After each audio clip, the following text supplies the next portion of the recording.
Look. Listen. Taylor. Welcome to episode Who did it? I bet it's 143. That's my guess. That's my shot in the dark. Nobody could take that shot in the dark and hit it. Episode 143. It's Horizons, the Pokemon anime, Rayquaza Rising, episode 89. Taylor, it's the finale of Pokemon. We're all very excited. We're all very curious to see how this will tie into the promotional footage for the next season. Is this a good episode? I think perhaps. It's certainly better than previous episodes. Guys, I'm gonna level with you. We're gonna consolidate our sections and streamline them. I got a new segment to present to all of you, and it is, of course, called Peep of the Week, What You Been Geesing. That's right. We're gonna just tell you what we want to tell you each week.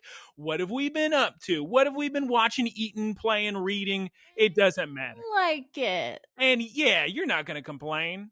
We're going to save so much, like Taylor always says, explaining it saves even more time. Exactly. But now we don't have to waste time introducing 1,000 segments. It's all one segment. And I don't have to say, well, do you eat anything? No, you're just going to say what you want to talk about, and we're going to continue. Everybody's going to love it. And so, of course, we're starting with Taylor.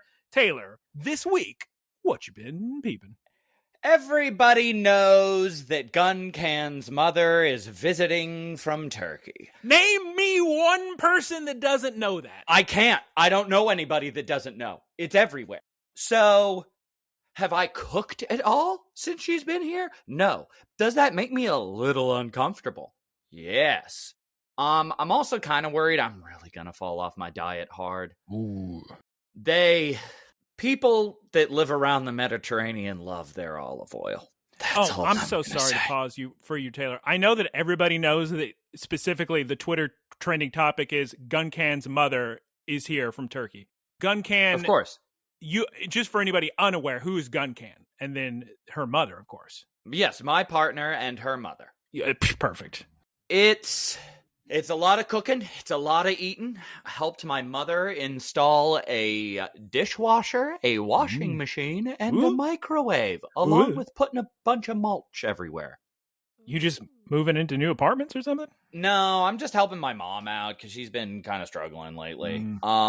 It's just, I've also become very obsessed with foundation care.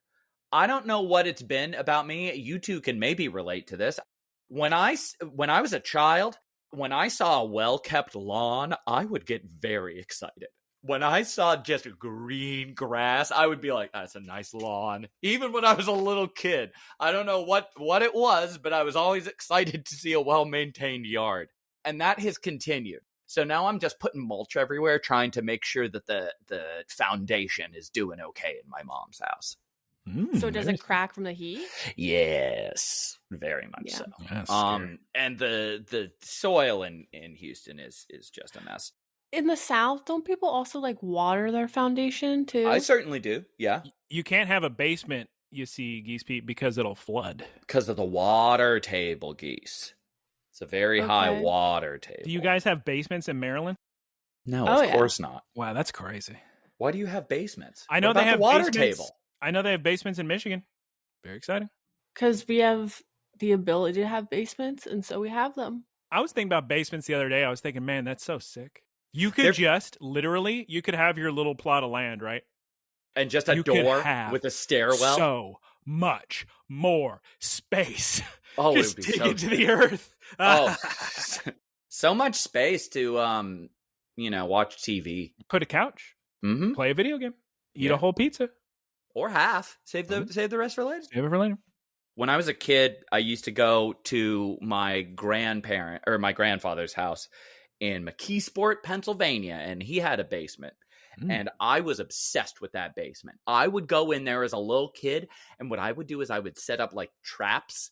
So like Home they Alone, weren't McAllister, Kevin McAllister. Well, it was like Home Alone with none of the follow through. So it would just be a bunch of string everywhere, and I would pretend that the traps were going off. Yeah, no criminals, but yes, exactly. Yeah. Is this where you were playing Final Fantasy IX or Legend of Dragoon, or is this more Super Nintendo era? That was Super Nintendo era. I did start playing Legend of Dragoon Lunar. I was telling Guncan last night. Lunar coming out quick! I know, I'm so excited.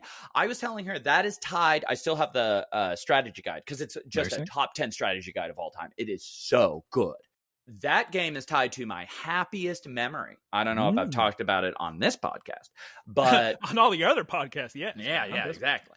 But it was Christmas Day. I had selected Lunar 2 Eternal Blue Complete Edition that came with a medallion and a little character statue, not statues, but little stand-ups. Very good collector's edition. I knew nothing about it. I just thought the box was sick. And I was playing through it, and I got to the ice level, and I looked outside of my uncle's basement. Oh, I bet it's snowing.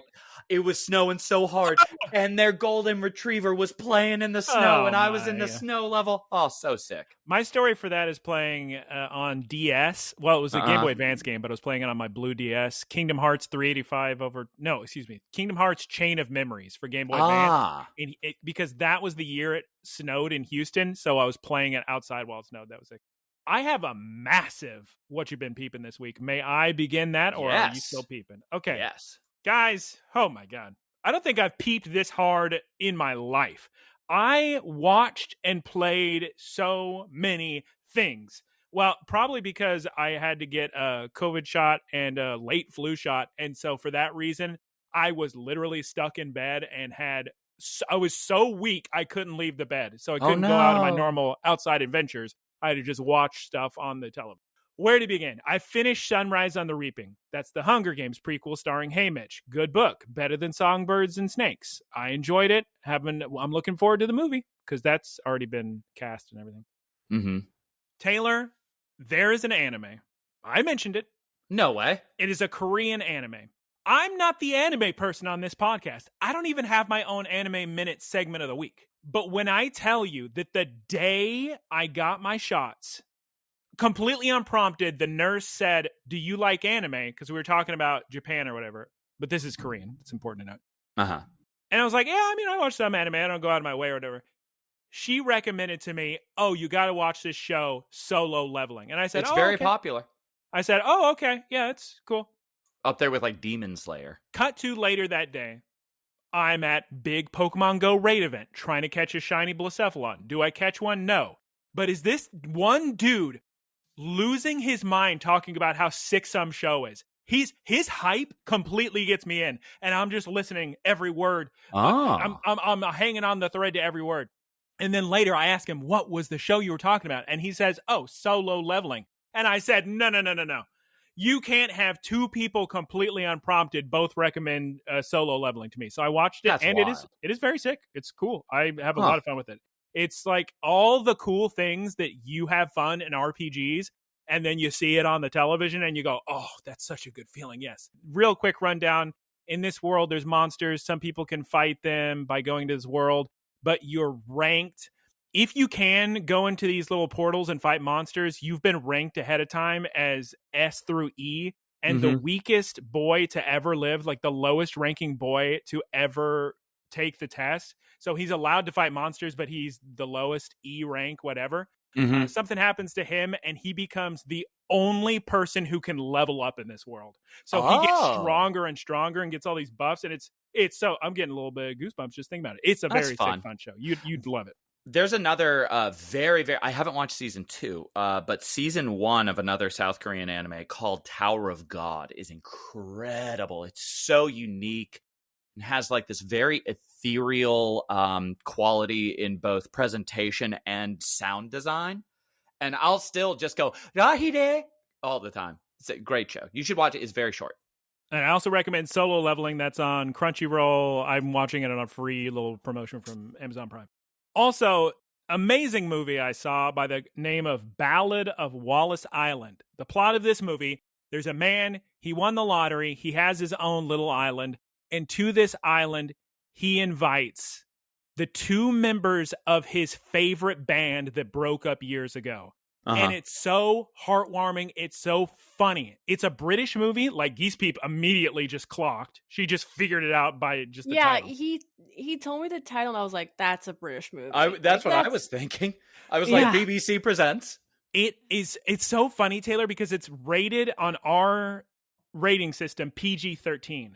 I don't know about you, but in my experience, if an American movie comes out, it can be great. It can be transcendent, and I can recommend it to everyone pretty much only if it's G or R. For whatever reason, PG-13 movies lack the capability of being good. I don't know why that is. PG-13 does very good things for horror because Really? they get real creative. I mean, The Grudge was PG-13. Just when you go specifically in a non-gory route, it can be very, very good. Anywho, this British film, so funny. I mean, the audience in the theater, we were laughing. I laughed so hard, Taylor. I was losing it. You would have laughed so hard. It's this perfect British humor style. And I actually want to look into, because the main character, he has vibes of David Brent from the UK Office. And I'm really curious did Ricky Gervais create that character archetype, or has that been in British comedy before The Office? I'm curious about that. But it's been around. It's that like same vibe. Faulty Towers would have had characters like that, I think.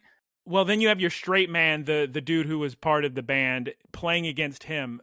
There are so many laughs in that movie. I'm talking. I don't know if I couldn't tell you the last time I've laughed that hard in a movie theater. Huh. I really recommend Ballad of Wallis. I do too.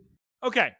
I have more to talk. Hold on. Let me take a sip of water. Oh, we can see it together when I'm there in less than a month.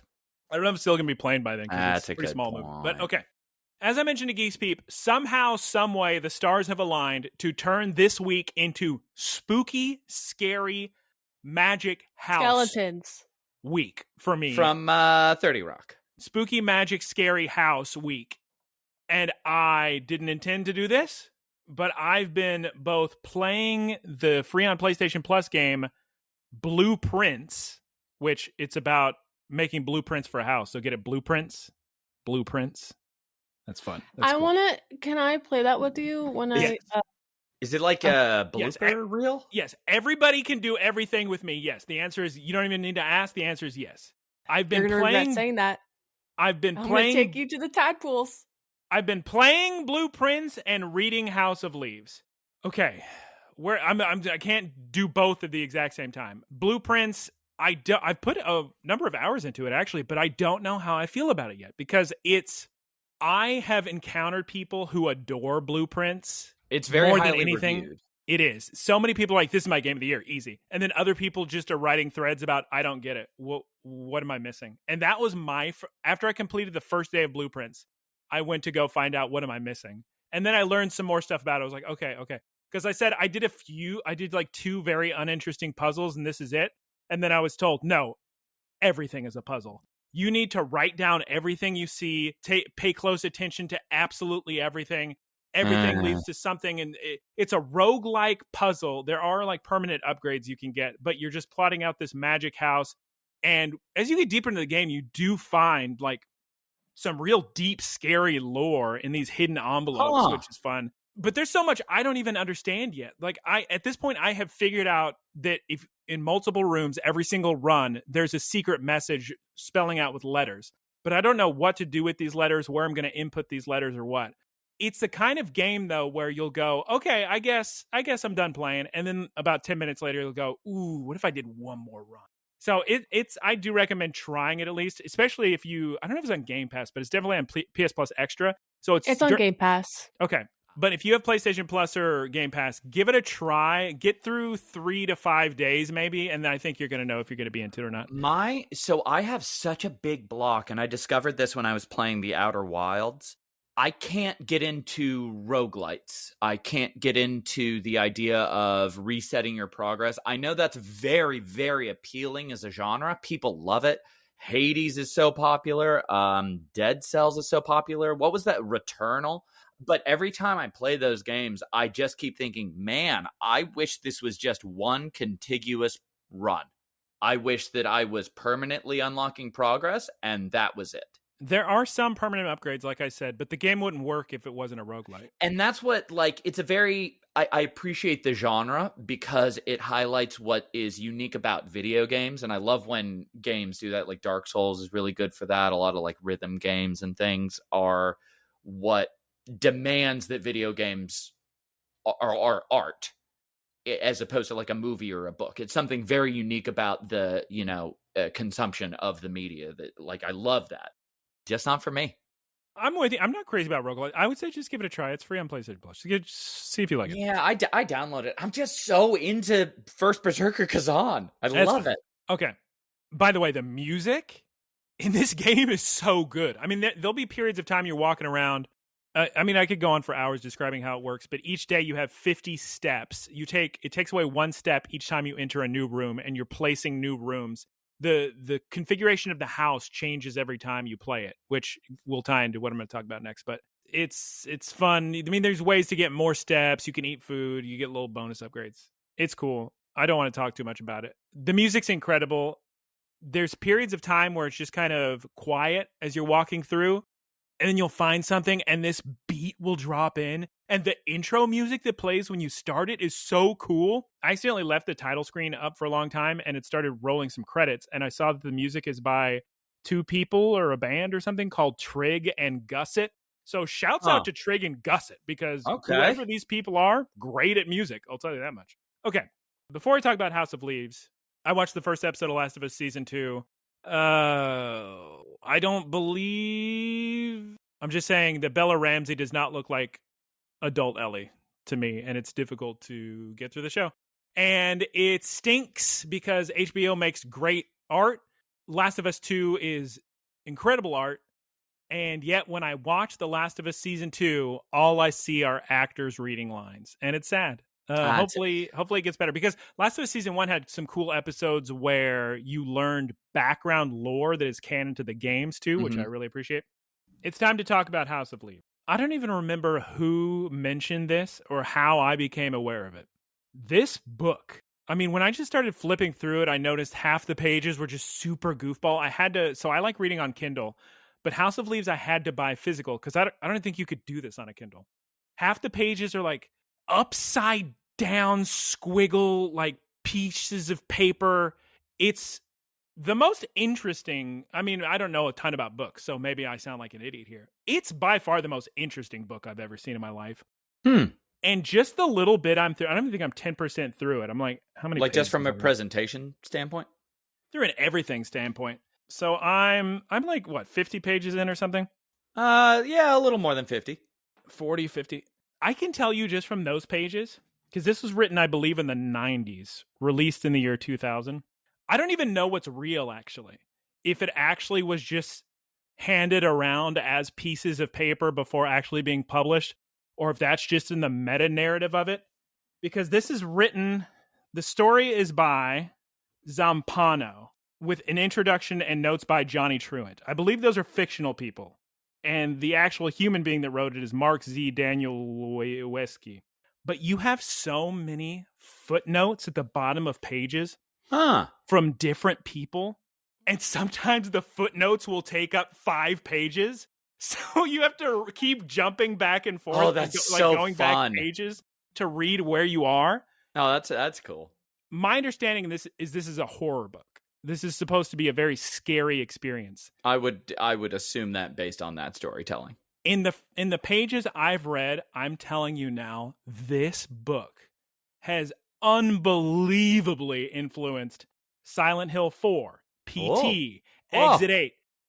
The plot I'm already in is the plot of Paranormal Activity. What, a ghost in a house? He's in a house. And there's a ghost. Well, that's the problem. The book... Invented ghosts. The book is the Navidson Report. The Navidson Report is about a documentary that claims to be real. Johnny Truant says there's no record of this documentary existing, but the documentary is about this house this man lives in. And he proves that if you look on the outside of the house, it looks like a normal house. And yet there's these little films that show him walking 15 minutes through a straight hallway in the house. Like so many video games and so many different, but it has an intro by the guy who it's a lot, guys. I haven't even got to the crazy stuff of the book. very unsettling. I need to buy a lamp at Daiso today so I can read this book at night.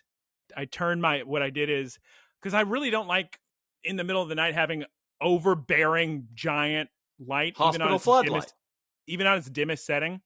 So I went on my phone and did a video of 10 hours of just like a nice soft light and put that behind me and used that to read. What, it worked out great, Geese Peep. I don't know why you're laughing. That's just silly. What we actually need is we need to get you a headlamp. I'm not putting on a headlamp. Oh, that'd be so sick with like a hard hat. I want a headlamp on a hard hat. Well, So Geese, you actually would use it. I've read reviews that say this is a horror book. It's the scariest thing ever written. I've also read things talking about how funny it is and how unique it is as a novel. I was actually going to say the only other genre it could be with a footnote that's 5 pages long is either horror or comedy. Yeah, I mean, This it's funny. is the only way that Some of works. it. Because like that would be at home in a Hitchhiker's Guide book. Yeah. So I haven't even gotten to the crazy parts yet where everything's upside down. Like if you just flip through the pages, Taylor, like let me show you something like crazy. Oh, spoilers. Well, I'm just like here's a page. Oh, spoilers. Oh, Did you that's see? sick. Oh, that's cool. Like here's a page. Talking about flipping the medium on its head. There's 10 million fonts all dictating different things and people and editors' notes, and it's something. And what's this book called again? David Blaine Presents Street Magic? If you were to buy this, it's called House of Leaves. Okay, House of Leaves. House of Leaves. I would recommend the remastered full color edition. The color, Taylor, it's AI. I don't know why it's so I it. even did it in my notes here. It's so unsettling no matter where you are in the book. It doesn't matter who's talking. It doesn't matter if it's the opening of it. It doesn't matter if it's the cover. If you see the word house, the house is in a blue font. And there's something so unsettling. Oh, that's so sick.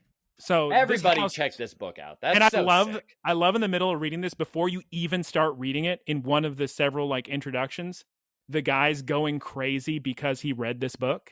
And he just goes, it's such a cool feeling, because only books can do this. I feel like movies are good with music and stuff. There's so much you can do in a book in terms of talking about things like smell or whatever. Oh, yeah. But just the warning you get before you even get to the meat of the book of the guy saying, if you try to read this, your life's going to be over, because the guy who read this, time disappeared from him. Oh. It would just like 16 hours at a time would go by. He didn't realize his phone was ringing. Time would go missing while reading this. So days turned to weeks. That's so sick. It's just so scary because you want to read, but it's like, I don't know if you should, because you're going to. And this was written in early 90s, you said? 92? Well, it takes place in the early 90s. It says this was published in the year 2000. That is such a wild time for something, because the internet wasn't massive. Oh, yeah. They could be saying this was real. Oh, that would be so sick. Because it's like that's like a Blair Witch type thing. That's so sick. I'll read that when you're done with it. So sick. Oh, my Amazon, like every single book you've ever ordered in your life has arrived damaged. My Amazon copy arrived with a cut in the back, and Geese Peep was like, oh, maybe that's intentional. And I was like, no, you can't do that on every page. I was going to return it, but I actually think it gives a little bit of character. It is like, very It's like sick. a box cutter cut the back of it. Yeah. Very sick. Okay, that's House of Leaves. Do I recommend it? I certainly can't wait to keep reading, so maybe. And then finally, my last What You Been Peepin'. I ate some 70% off Uber Eats zankou chicken, but I forgot to order hummus, Taylor, so I'm just an idiot. I got all this pita, no hummus. Joke's on you. Pro tip of the week, do not buy cheesy bean and rice burritos and dip them into your giant tub of tzatziki. Some flavors, they just don't mix. Geese Peep, what you been peeping this week? Peeping in on Geese, peep, peep, peep. Peep, peep. I'm back in Maryland. Good work. Congratulations. So long, Florida. Yeah, suck it, Florida. Yeah, with all your alligators and your very easy access to great diving destinations. So scary. Yeah, so the last day I was in Florida, I was biking, and there was a giant alligator on the bike path. And I was concerned, and I hope she's okay, because I know this gator. And she's usually at her spot by the side of the pond, but because there's been so little rain, all the gators have been being pushed out to where there is still water. They do migrate quite a ways to find more water. And I just hope she wasn't run over by a car.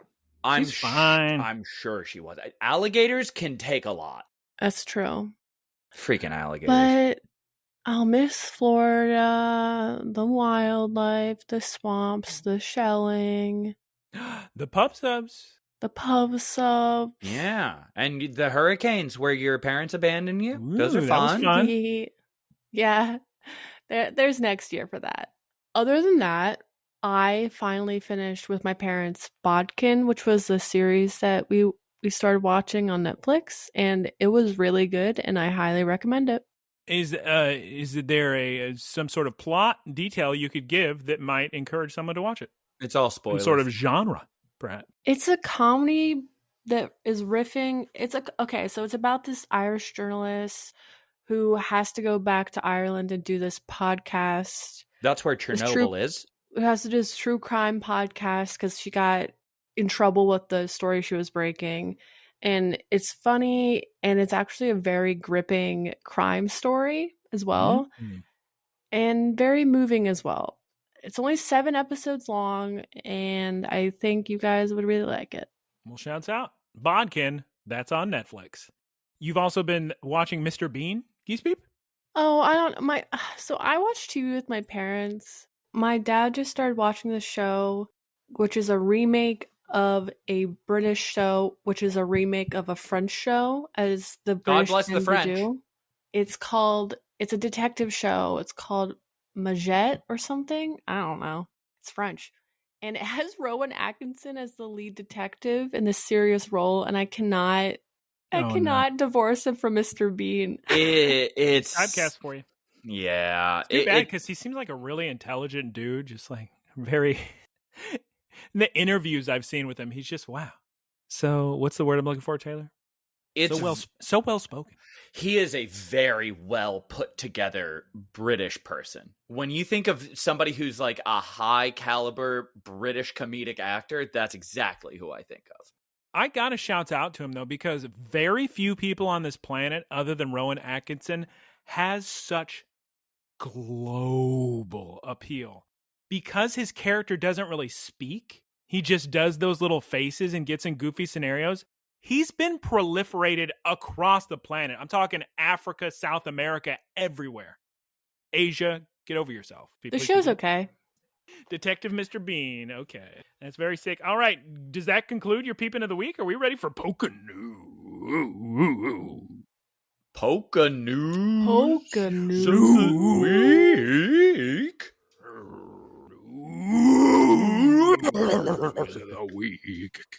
Oh wait, I forgot to say that more Costco chili. Delicious. I got to get to Costco to eat some. Taylor, I'm telling you, it's a fun day when you eat a bunch of Costco samples and you think to yourself, could I survive off of Costco samples? A guy did a series on that. Oh, I was asking, did anybody do a series on that? Yep. Guess the answer is yes, they already did it. Oh, well. I am going to. So Guncan's mother loves Costco hot dogs so much. And I'm setting up a gigantic container so we can order 20 of them and carry all the drinks out on a huge custom drink tray. I'm telling you right now, it's so funny that you saying I'm ordering 20 of them is cheaper than a meal. Yep. Sure is. A restaurant in Los Angeles. Or even a fast food restaurant. Anywhere. Taylor, just bring a bucket and then dump all the soda into the bucket. But then I'll have the cups, and at the door they're going to be very confused. It's not worth it. I'm creating a custom pallet, Geese. No, you just can't get a bucket and a lot of straws. What about a gigantic Punch straw? bowl. Yes. Poké-news of the week. Sarah B reports that the next 7-star Terror Raid battle has been fully revealed. You can battle against flying Terror-type Salamence. Everybody loves Salamence. Ooh, different than their usual partial reveals. It is, yes. We learned that Salamence was going to be in here in the partial reveal several weeks ago. That's right, Taylor. Oh. The full reveal runs from April 18th through April 20th. And again, a week later, from April 25th to April 27th. Go to Sarah B for more reports, for more info. And of course, the day of or the next day, you can watch Austin John, or you can watch this content. Austin John plays, or there's another content creator that does terror strategies called Osiris. I don't want to speak out of turn, But I hope the Osiris boy is doing okay, because every time I watch one of his videos, he looks more deathly ill than the last. And I just hope the boy's doing okay. All right. I don't know anything about him, by the way.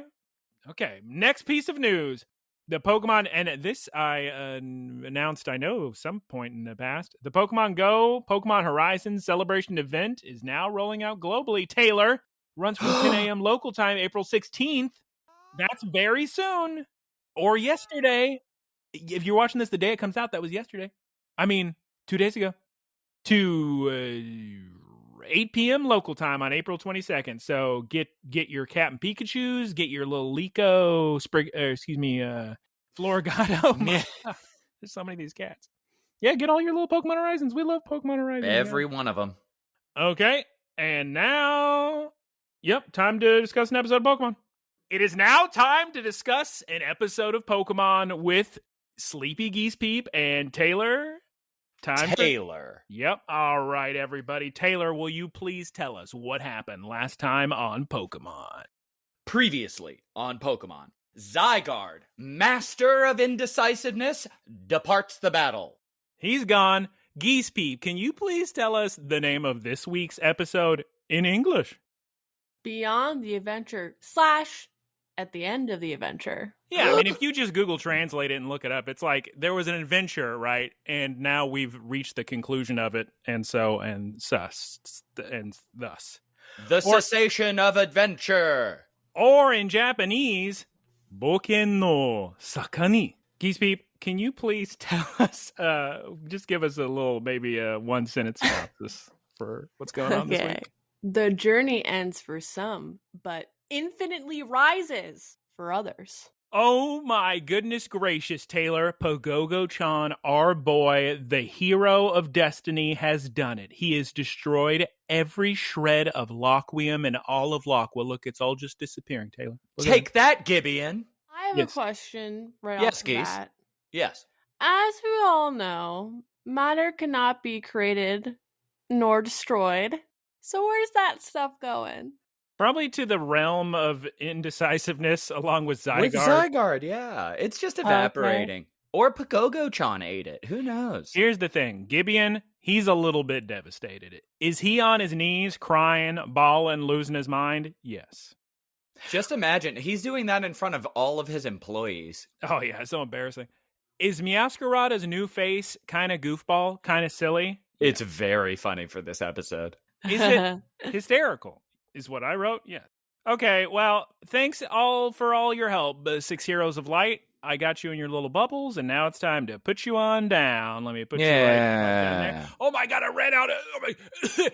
I'm going to fall. I'm going to fall, Taylor. Somebody better catch me. It's me, Pogogo-chan. I was thinking, who is this? But it is, in fact, Pogogo-chan. Yep, that's correct, Taylor. Lucius does catch Pogogo-chan. And guys, here's the thing about the opening of this little episode. Everyone is so understanding and reasonable and just concerned about Gibeon. They're all, hey man, what's up?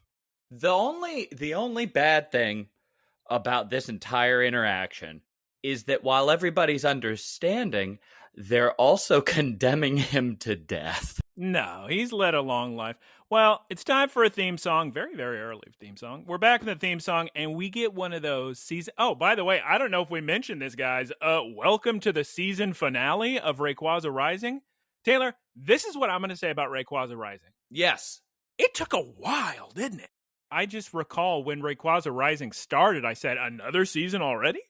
Seemed like Terrapagos's gleaming adventure was quicker than this one. Anyway. The problem is, if you really boil it down, not that much happened.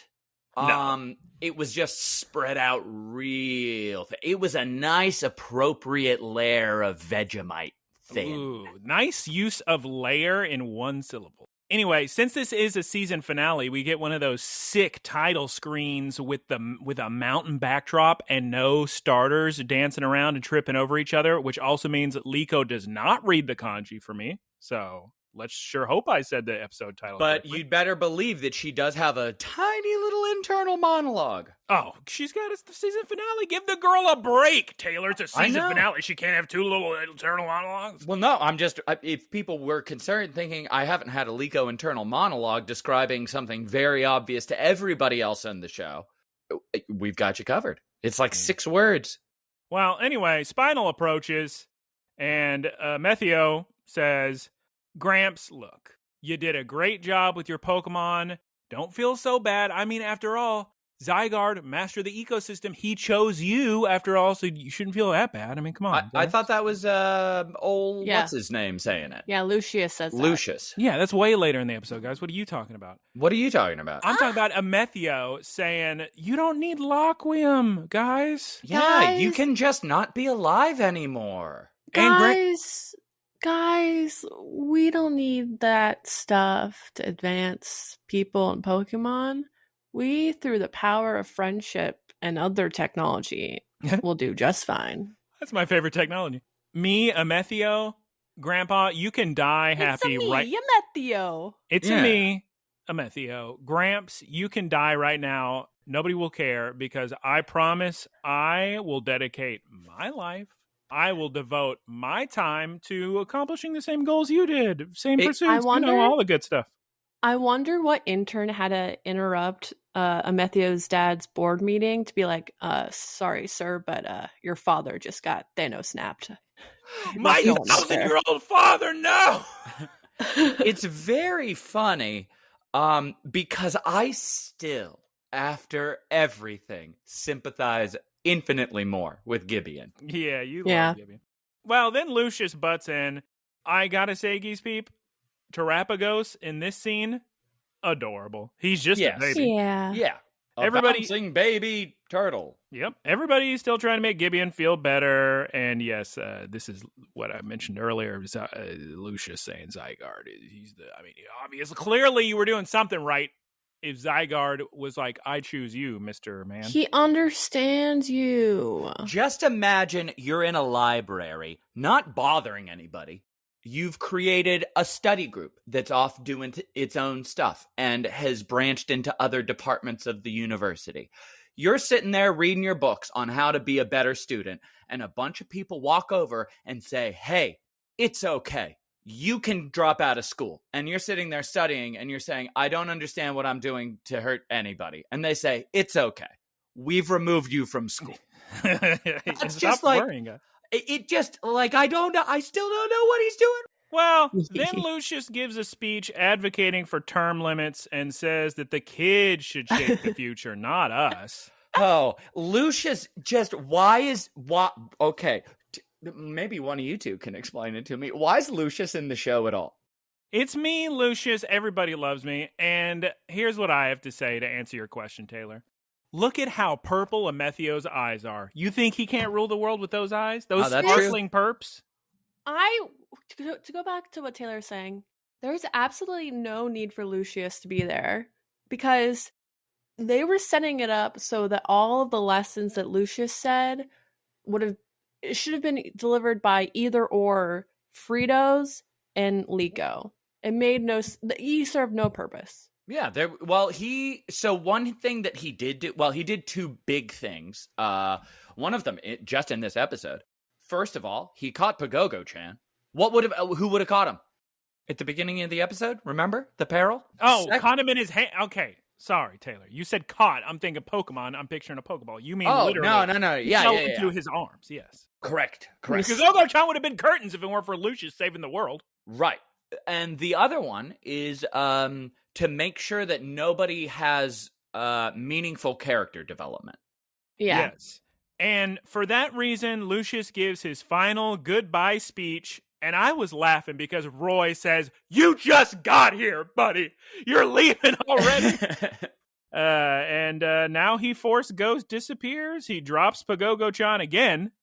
That poor turtle can't stop falling. All right, Gibeon, it's time for us to die. Let's go see Ristal. Everybody loves her. Like, I don't mean to keep harping on this, but Lucius shows up and tells his former best friend, whose Pokemon has just betrayed him, whose family has just betrayed him, whose employees have just betrayed him, hey, Wait. we're both gonna die now. Most of his well, I guess probably, yes, Spinal was going to betray him. But the other explorers had his back. Children, watch after Pogogo-chan and Cerulege. And not Meowscarada, though. She's fine. The kids are a bit surprised because Terapagos is not crying. He's just happy as a clam. And apparently Pogogo-chan knew the whole time this is exactly what was going to happen. He was going to see him one last time. He was going to force Ghost to spear. Way to go. Right after Liko has that internal monologue, she's like, no, just kidding. He was just happy to see him. Yeah, that's what I'm saying. Yeah, and cleared that right up for everybody who had confusion. The next scene, I laughed so hard because here's what actually happened. The ancient Pokeballs opened. But to my American ears, I thought a bunch of people were pulling guns out on Liko. That's what it sounded like. The explorers are all around the crater. Well, Lucius is dead. And you know what that means? And I actually think this is a very cool detail because I told you guys about this years ago. Or I don't know, years ago. A long time episode ago, you guys were asking questions about this specific thing. And I was telling you, well, here's what happens. If a trainer dies, their Pokeball is tied to that, and the Pokeball automatically knows, and the Pokemon is free. And that's such a cool attention to detail they just showed. Now that Lucius is actually dead, all the 6 heroes are free again, and they're wild Pokemon now, which is interesting. Very cool. So they should have known that he was alive from a long time ago. Yes. They would have to be. We get Spinal. I don't know if he's trying to win the Japanese equivalent of an Anime Academy Award, but Spinal does the sickest little speech. He puts on his coolest voice I've ever heard Spinal. He's just, it's, I don't know. Yeah. Very cool. Normally he has that kind of wistful, they do it all the time, the high-pitched little like, I've understood all of your plans kind of thing. And I was so excited for you two, for your questions to finally be answered as he pulls out the fabled Laqua spheres. The spheres! Thank God we got rid of all that Laqua because nobody can harness it for evil, except for the person who has harnessed it for evil. Yes, and me, Spinal, that's my name, of course. I've answered all your questions, and I will throw my Laqua spheres at the 6 heroes of light, and now Laqua belongs to the explorers. Ha ha ha ha ha, commercial break.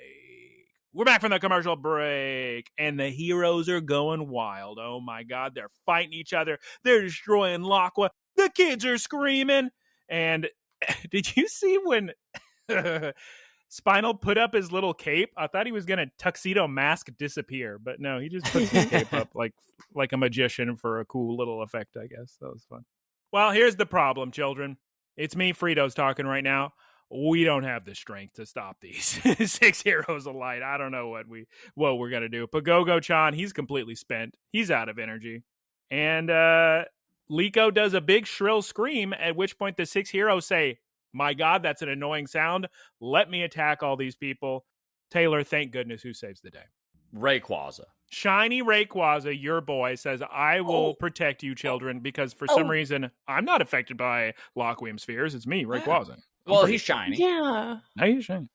Yes, Geese. Yes, Geese. Also, wait, never mind. But why not? No, never mind that too. But what? No, yeah, you're right. Okay, go on. Why is he go goblin mode like the others? Shiny Geese. He is. It might have something to do with Taylor's theory he pulled out of nowhere, which is actually turns out to be correct. That Rayquaza is from space. He's not going to be affected by this stuff. It was a well thought out theory. Thank you. But isn't Laqua also from space? Exactly. Yeah, but so he'd be able to deal with it. Also, it's like reverse kryptonite. I think you don't realize how big of a deal Rayquaza is. Yeah, let's break this down for you. He's very, very important He controls the weather. He put it into Groudon and Kyogre fighting. He's a big deal. He's not going to be affected by a little bit of Laqua. It's like Zygarde, master of the ecosystem. Rayquaza, master of the atmosphere / ecosystem. And this one's shiny. Much more important than Rayquaza, who shows up on Skarmory back? Our boys who came back from the dead, Geese Peep. What happened to them? These two who we know their names, so we don't need to go over that. Don't want to waste time. Who came back, Geese Peep? The goons. Yes, to save Amethio. Oh my god, they survived. Oh gosh. Amethio just... it's amazing how few times Amethio has been betrayed by his close friends and co-workers, contrary to his grandfather, who has been betrayed by everyone constantly. Well, now that his friends are here, Amethio's going to leave. He's going to jump on his Corviknight. See ya, guys. And the children... Yes. You forgot to say that Roy and Rayquaza mind melt, and Roy's like, oh, I get it. Rayquaza's telling us that he'll fight them off, and you guys should run. Oh, yeah, he speaks Rayquaza. Everybody knows that Roy can speak Rayquaza. Also, shouts out to the Go Battle League meta team of Skarmory and Corviknight. Shouts out. Okay, guys, here's the problem. There's a lot of danger right now. Here's what we're going to do. I need all you Pokemon to get back in your Pokeballs this instant. We got to protect you guys. Rayquaza, thank you for your help. I'm a big fan. We owe a lot to you. Thanks, buddy. There's a shot, Taylor, of Cleavor being so sick. I think he might just beat Rayquaza, Taylor. I think Cleavor can pull this out. So the funny thing is I was thinking of all of these Pokemon that are fighting Rayquaza, and I was just thinking about Cleavor just standing on the ground, struggling to chop down bamboo and like barely breaking a rock. And then he does this sick like psychosphere teleport in front of Rayquaza, and I'm like, you know what, my boy? You should have done that at any other point in the series, and I would have thought you were sick. God, imagine the sea rocks he could have destroyed with that. Oh my god.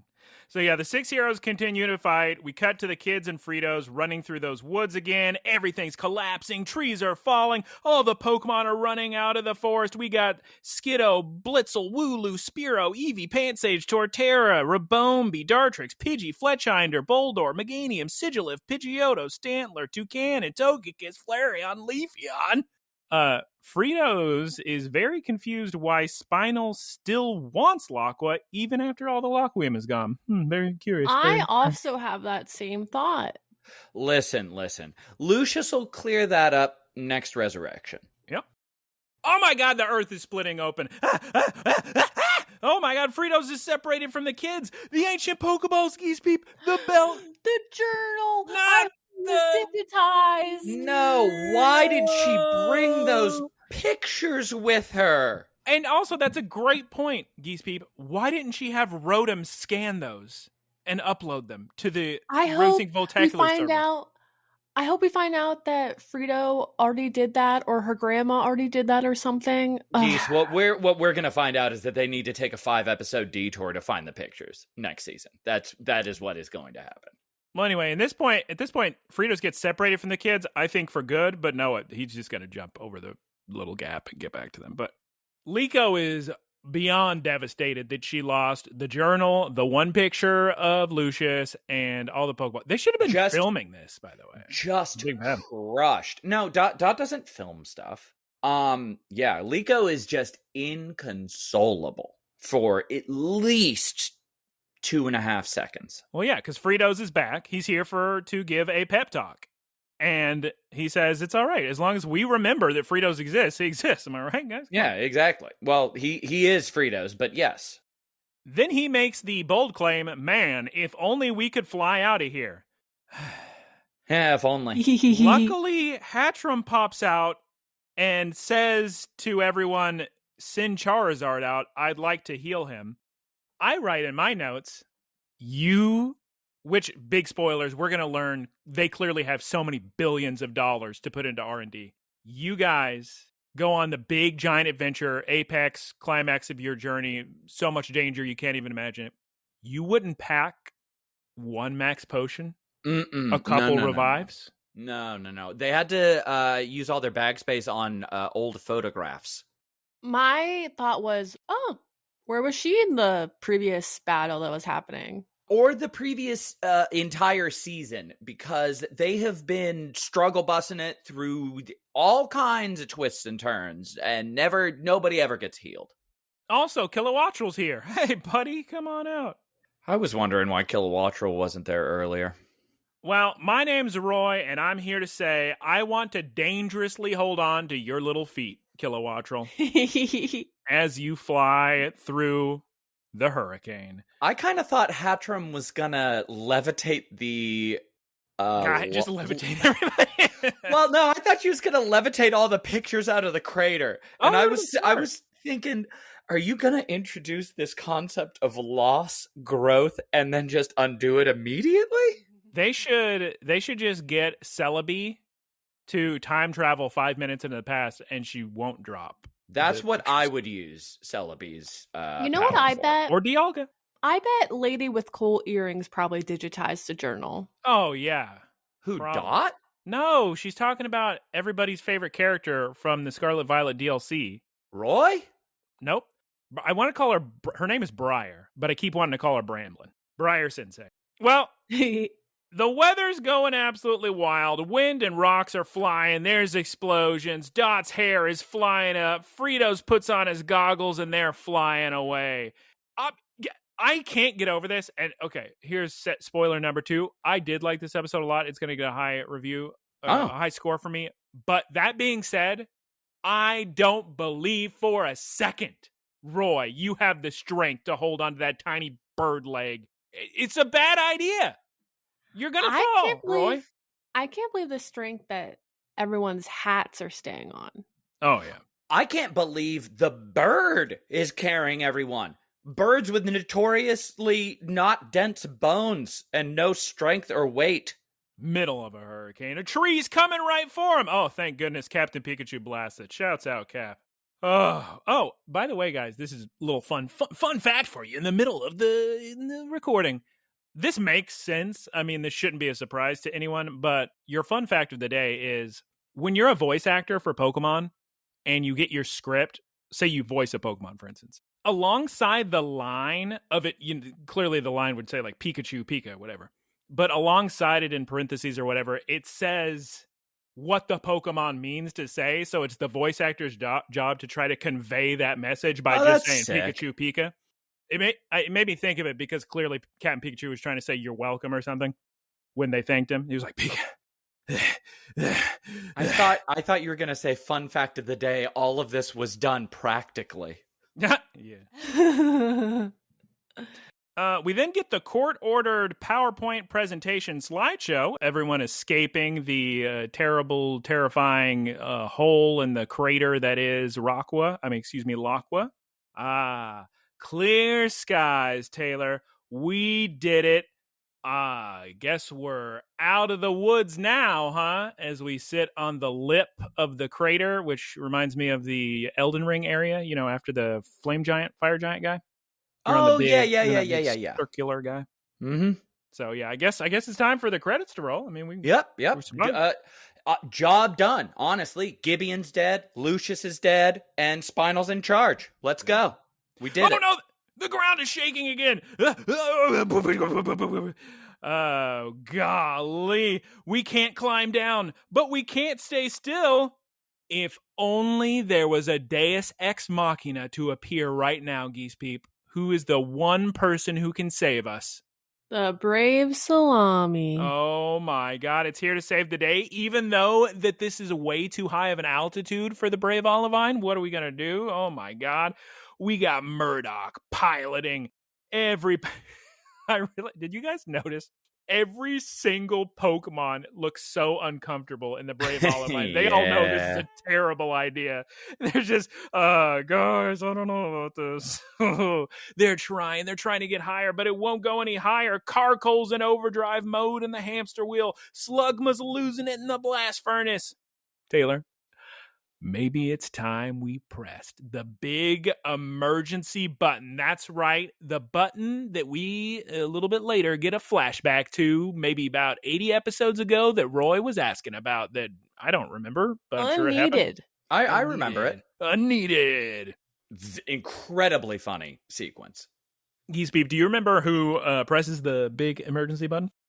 Oreos! It is Oreos. And guys, it is time for the brave Olivine to fly into infinity.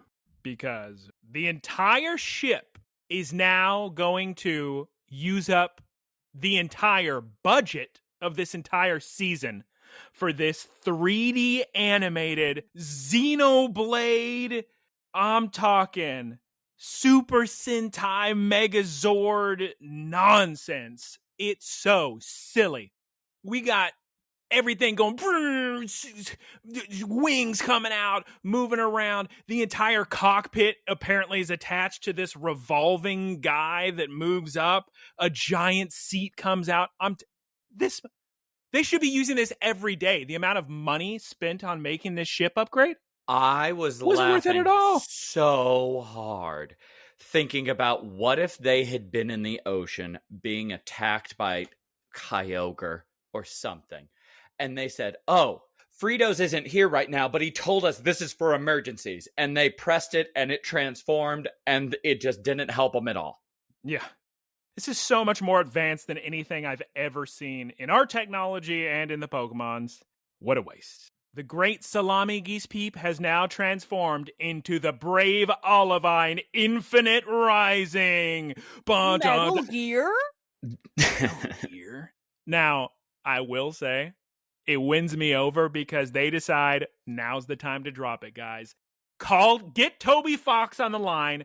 Open the checkbook. We're making a remix of the sickest Scarlet and Violet song. We're going Area Zero. Such sick music blasting right here. Oh my God. The ship is just blasting fire. Guys, hop into the ship. We're making it. We're right at you. I don't know why they didn't just fly Charizard down.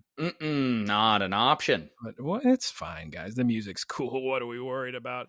Oh, Yeah. God. The wind's too strong. Even though the kids and Fritos somehow get on the ship, they're flying off. The kids are barely holding on. Fritos is grabbing onto Charizard, but Charizard's barely got his little claw on the side of the railing. Why didn't they put up the force field they had when they were on board? Does that work that way? No, that's not how it works, Geese. Okay. And don't ask dumb questions. All right, sorry. That's fine. I'll allow it. Geese Peep. Thank you.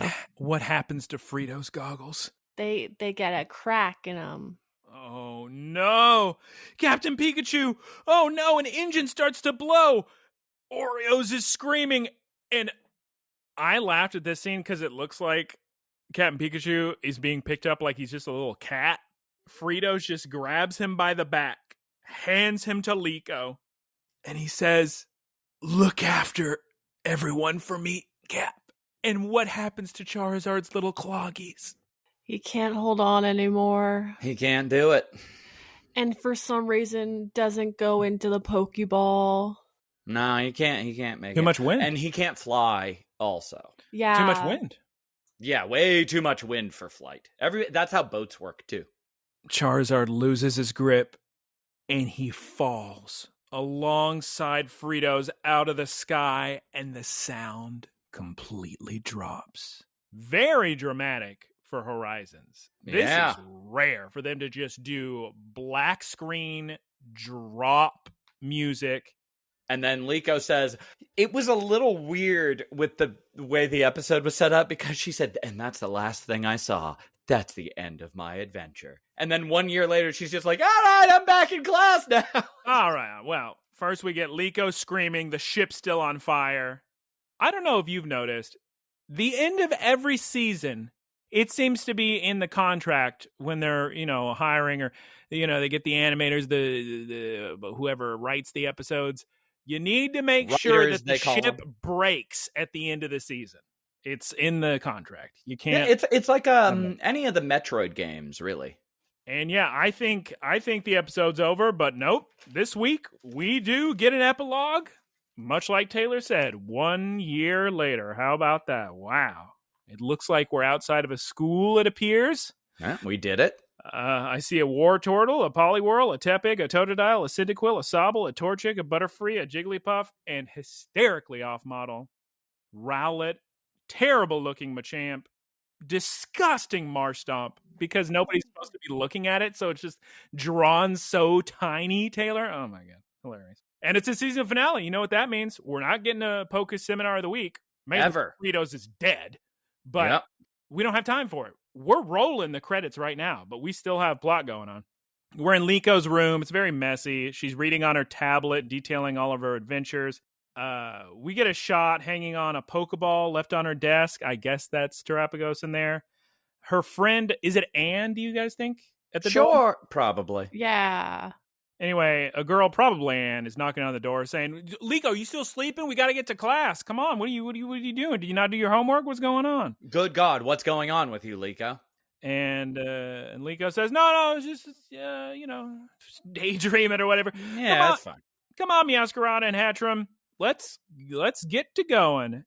And we go, okay, what's going on here? So then we cut to Exceed, and Taylor, we're about to set up. And I didn't want to spoil it. I didn't want to spoil it last time, so I didn't say it. But they do set it up at the end of this episode, which is very, very sick. We cut to Exceed.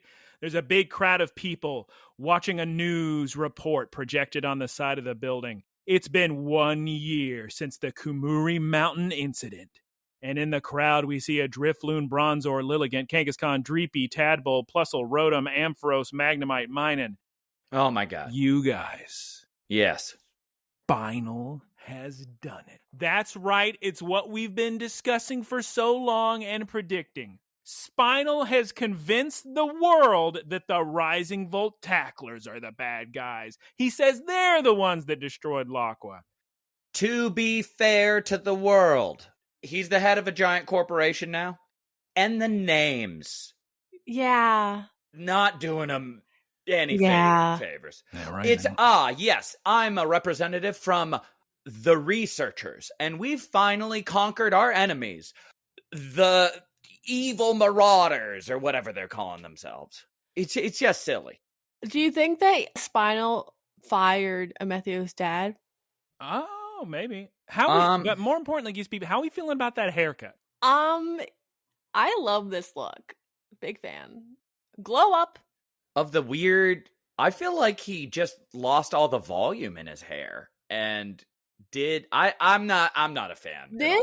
He looks like Kyle? This is an outfit that my dear friend Kyle would wear. I mean, the outfit is sick. The haircut is killing him, though. And he has this weird posture thing now. I'm not a fan. Not a fan, Spinal. He's just letting his freak flag fly, or whatever the kids say. I think it looks great. We learn in the interview that Pokemon all over the world are experiencing Loquium effects, even though Spinal says, oh, nothing to worry about. Ooh, also there's a Cyclizar in the crowd. Very important to note. Super cool. So I'm concerned that Loquium's still out there with these Loquium spheres. He's still trying to take over the world. We now cut to Crocalor eating a citrus berry in a craggy desert. And one of you's got to help me out with this word. But we hear a little xylophone, tiny little, is it called a leitmotif? A leitmotif? A leitmotif. We hear a leitmotif of just like a little guy remix for Crocalor, and I thought that was pretty nice. I'm a fan of the music in this episode. Crocalor runs up to 1 year older Roy, and he's got a shiny Lucario, Taylor, for some reason, and also a sick bracelet. That's his Mega Stone. That's how you Mega Evolve with that guy. And he got rid of his hat, unfortunately. Well, sorry, it was lost in the big windstorm. Yeah, that's true. Can't get another one. Yep. That'd be funny if they found Fritos in the next season and he was wearing Roy's hat. Geese Peep, who runs up and jumps on Roy's shoulder with some goggles? Captain Pikachu. Thank you, Taylor. He does go by Cap. I was confused. Let me real quick repeat a little anecdote. This has happened to me more than twice. I'll say Cap because we know who Cap is. Yeah. Everybody else in the world, when they hear Cap, they think you're saying cat. And so they think I don't know Pokemon because they think I'm calling Sprigatito cat. I've heard that. Cap.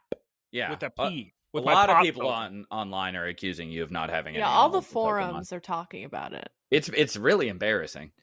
Yeah. So after Captain Pikachu gets on Roy's shoulder with the sick Fritos cracked goggles, Roy says, "Let's go find them." Also, Kilowattrel is here. Hey, buddy, how's it going? I'm so proud of you, Kilowattrel, for being here. Yep, you almost did some stuff in the last season. And to be continued. That concludes the season of Pokemon Rayquaza Rising. He certainly rose to the occasion. Am I right, Taylor? He did. I mean, kinda. Yeah, he protected the kids. Remember, he was great. He didn't. No one attacked the weird Laquium spheres. Yeah, that's fine. Okay, it's time to discuss this episode. I loved it. I had a ton of fun. It went by quick for me. Yeah, I had my complaints about things didn't really make much sense. That doesn't stop it being from so sick, though. The music was incredible. So dramatic. Even though the ship sequence transformation was dumb and silly, they put the Toby Fox music over it. So the whole time I'm thinking this. So it's in the 9s for me, definitely. I don't know how high in the 9s I'm going to go. Maybe a 9.2. We don't need to get crazy with a 9.2. Wow. It was so much fun. It was so sick. It was sick on its own as its own episode without the context of the greater seasons. I agree. I'm moving it to 9.4. I'm so sorry because as you all know, what do I look for in a Pokemon episode? Is it sick? Is it funny? Is it cute? Terapagos, adorable. I laughed multiple times. It's a 9.4. Geese Pete, please continue. I have a lot of thoughts. Okay, I'm going to give it I'm giving it a 9 out of 10. It was, for all the points Michael said, it was good. Now, here's the thing, guys. Where was Grandma? Grandma started this whole journey. She's probably visiting the Generation 10 region. She's probably in Greece. She never found out that her great-grandmother appeared as a ghost at the crystal place. Right, she did. She was there. She knew, hamburgers. Yeah, Hamburgers and Diana are having a great time together. Yeah, very good time fixing the castle. If you catch my drift. I was kind of disappointed on the ending. The whole 6 heroes thing, they were not well used. Also, Geese, listen, what do you mean? One, think about how would they have gotten past that rock? I keep telling you every single time. Lapras was heading straight for it. No way to change directions. Taylor. Second of all, they fought each other. That was productive. As a matter of fact, Taylor, I'm raising my score to 9.5. They had the chutzpah to kill Fritos. They never do that. That's sick. Please continue, Geese Pete. Well, we don't actually know if he's died or not. Nah, he's gone forever. Geese Pete, please continue. They were not well utilized. Also, I wonder, are they just always be fighting forever, or what happened to them? I think the Laquium effects are gonna that's gonna fade, I would imagine. I also feel like the last couple of episodes, the kids did not get the spotlight they deserved, considering it was their story. We got no payoff of their growth. Geese, no. This is their story. Well, they didn't really take a great active part in it, to be honest. No, they said this is their story, Geese. Yeah, I remember. I was also hoping it was just anticlimactic. I was hoping people from their past adventures would come and help them out. Nobody knows where Laqua is. You think Grandma can find Laqua? I would. No, nobody knows where that is except the people that are in the past few episodes. Yeah, the Kamurians. Mm-hmm. And the all of Exceed, I think, because they seem to know the whole time. Oh yeah, clearly explorers have a base there, so I wouldn't worry about that. Probably a lot of Iono's followers do. I think my biggest qualm is the fact that the kids did not feature as an important role as I think they should have, as an important role as the series was setting them up to be, because it was all about what the kids were doing, what they were learning, how they're growing. And then the last couple of episodes have just been lore and things have kind of been happening. I don't know. I wasn't crazy about the last few episodes, but I had a good time with this one. It was very sick. Yeah, like you said, it was a good episode, but I I'm commenting more on the overall ending of this season. Oh yeah. It was just not how I envisioned it. If we had to rank all the seasons, Rayquaza Rising may be near the bottom, actually. Because we've had a lot of episodes we weren't crazy about. And there were just some real fun, cute ones earlier in the entire series, right? Like just goofball episodes, making cakes. We're having all creamy, Yeah, that middle season or whatever, that had some really good episodes and some really good ones where Dot grew as a character. Yeah. I think the seasons where Liko and Roy set out on their big adventure, then Terrestrial debut, then Terrapagos's Gleaming Shine, and then Rayquaza Rising. Did I just say 4 seasons? Sure. I don't know. So now we're coming to the 5th season. That's crazy. I wonder where Amethio is. Oh yeah, he's probably gonna be doing something sick, I bet. That was the person I was most curious about because he's the one that had character development, and he's the one who treats his employees incredibly well. And he's the one who actually had motives behind his action. Everybody else was just doing things because, like, the writers required it. But Amethio was like, oh, I understand what you're doing. You care about your grandfather, so you're trying to calm him down, and you fear that Spinal is going to turn Loquium into this crazy weapon, which he did. So I wonder what kind of mega Pokemon Amethio is going to have. Taylor, how did you feel about this episode? A score, a thought, perhaps? Let's see here. Sick. I unfortunately had a very hard time divorcing it from this entire arc, which is just, this arc is rough. It's very rough. It's not well thought out. The pacing is terrible. Voice acting is good.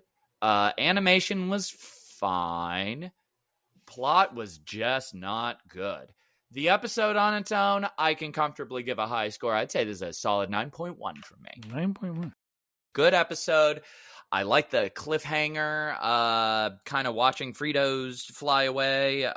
If you watch this with the assumption that people's actions make sense, in as far as Lucius and Gibeon and the Rising Volt Tacklers, and you pretend that Gibeon has actually played, Lucius has played an important role since being resurrected, it's awesome. It's great. Do none of us actually remember, because there is a line in this episode where he says, my work here is done. I accomplished the one thing I needed to do. What was it? Just catch Terrapagos? It was 2 things. It was showing the past, projecting past on Dome, and then it was making sure that the Loquium was destroyed. Good work, Lucius. We got it. We stopped Spinal. We stopped. They really shot themselves in the foot by doing Repeatedly. the whole memory crystal thing. It was so strange. It undercut all of the buildup they were doing. And it just didn't make any sense. Stopping Gibeon just didn't make any sense. How many times every day do I gotta tell you Loquium hurts pokes? Yeah. So we can't do it. Taylor, did you have more thoughts before we move on to the outro, the say goodbye section? Yeah, I mean, overall, it's not like I disliked this season. I think it just could have been executed a lot better. But I understand that different, like, animation studios have different requirements. Japanese media isn't famous for being or for having super tight script writing, especially when it comes to a regular anime like this. So I don't actually have poor thoughts about this season. I thought it was real fun. I thought they covered a lot of ground. I wish that they had spent their time a little more wisely, instead of just kind of saying, oh no, we got the 6 years. They're sick. You can trust us. I'm just going off of my memory here, but I'm pretty sure that the previous seasons we had a lot more, good episode, bad episode, good episode, bad episode. And here it's been like, God, when's it going to get better, guys? Yeah. I will say that, and I can't remember if I talked about this on or off recording, but I love time skips. I'm such a big fan. The first time skip I ever saw was in the show Reboot, which mostly holds up really well. Yeah, you mentioned that one. And I just have the time skip in One Piece is also very sick. So I would say that this is also going to be super duper sick. I just wish it was more than 1 year. I wish they were adults. That'd be sick. Yeah, 1 year seems like not a lot of time, but also, like, they grew a lot in the course of this series, which I assume took place over what, like a month or two? A month? Wait, you mean the season? Mm-hmm. Oh. I'd have to check. I'm not sure. I'm not comfortable making an exact timeline.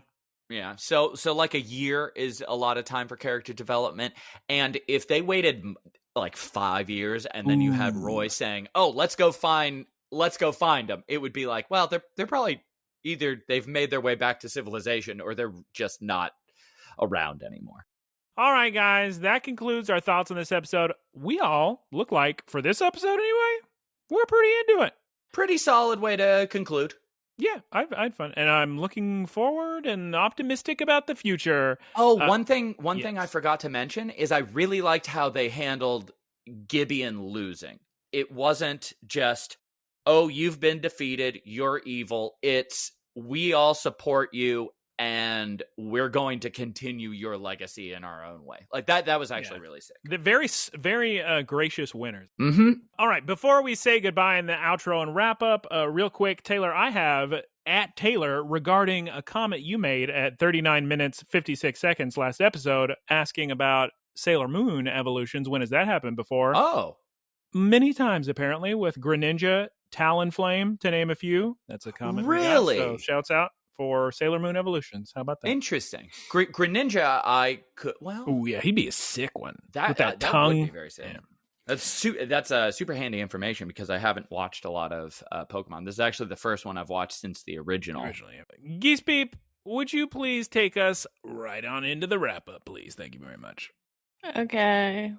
Thank you, everyone, for listening. You can follow us at Look, Listen, Cast on Spotify, Apple Podcasts, and YouTube. Please like and comment so more people can see us. Also, thank you to Keith for our work. You can find him at twitch.tv/KeithSquared. It's probably on other podcast services, too. I think it's on all of them. Those are the two I'm aware of. Shouts out Professor Ticklebits for the website and the boilerplate. That's twitch.tv/prof_ticklebits. Please recommend this podcast to your friends, families, nephews, nieces, grandmas, grandpas, and the Gravedigger monster truck this weekend. You pay for the whole seat, but you'll only need the edge. Because Friday! It is Friday. They do come out on Friday. That's perfect, yes. There's no swear words. Please send your questions to looklistencast@gmail.com. We can answer those for you. It's time to say goodbye 5 times. Goodbye, everybody. Say goodbye, Geese Peep, 5 times. Goodbye. Bye-bye. Goodbye. Goodbye. Goodbye. Bye. Howdy, y'all. It's me, Geese Peep. Thank you for listening to the Geese Peep Productions podcast. Geese Peep Enterprises, doing business as Peep Industries, together with its subsidiaries, is a diversified worldwide entertainment company with operations in media networks, talent management, parks and resorts, multimedia entertainment, and consumer products and interactive media. Geese Peep Enterprises is a Dow 30 company.